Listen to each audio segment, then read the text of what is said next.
अंजलि को दे देगा। एक बार मैंने उसकी एक सहेली को प्रेम पत्र थमाते हुए कहा, ना बाबा ना, मैं इन चक्करों में नहीं पढ़ना चाहती। कहते हुए उसने पत्र लेने से इनकार कर दिया।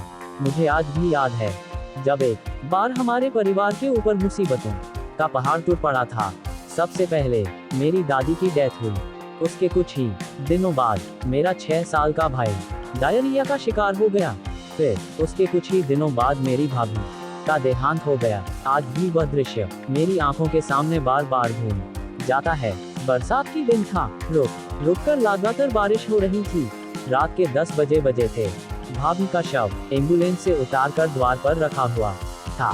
सारे पड़ोसी और हितैषी अपने घरों में जाकर सो चुके थे, परंतु अंजलि बड़ी समझदारी का परिचय देते हुए मेरे बिलखते परिजनों को सांत्वना दे रही थी।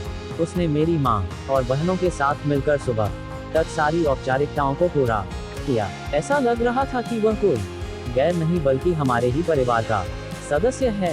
वह थी ही कुछ ऐसी की उसके प्रति मेरे निश्चल प्रेम की गहरा होता जा रहा था। किसी ने ठीक ही कहा है कि हर एक दोस्त कमीना होता है। कहने को तो वो मेरे दोस्त थे, लेकिन वे सब कुछ जानते हुए भी उस पर डोरे डालते थे। वह थी ही इतनी खूबसूरत, शौक और चंचल की मेरे प्रति दोस्तों मन में ईर्ष्या उत्पन्न होने लगी। हालांकि मैंने इन सभी चीजों को नजरअंदाज करके उनसे दोस्ती कायम रखी।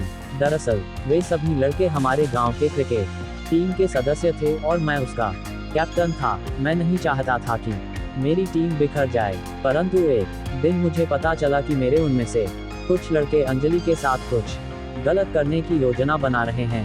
तो पानी सिर से ऊपर जाता देख मैंने उन्हें खुली चुनौती दे डाली है।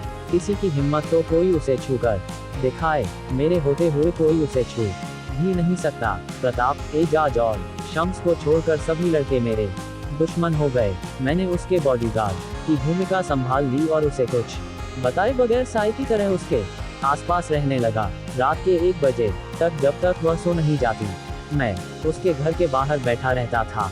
हमारी टीम टूट गई। मैंने प्रताप, एजाज और शम्स के साथ कुछ बच्चों के साथ अलग टीम बना ली।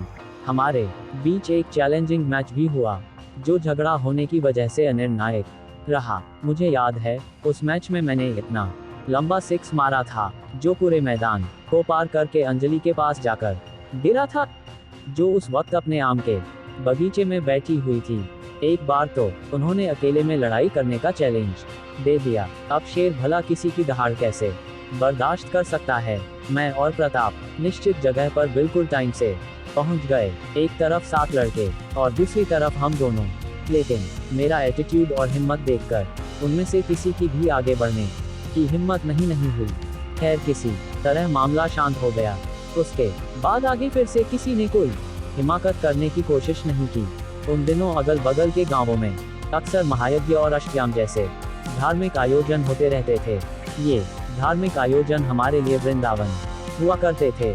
चाहे कैसा भी मौसम क्यों ना हो, वह अपनी सहेलियों के साथ जरूर जाती और वहां हम दोनों को एक दूसरे की सूरत को नजरों में उतारने का भरपूर मौका मिलता। मुझे याद है जब हम बगल के गांव में रात को कृष्ण लीला देखने जाते थे। हमारा और उसका सीट बिल्कुल पक्का होता। हम पुरुषों के पंडाल में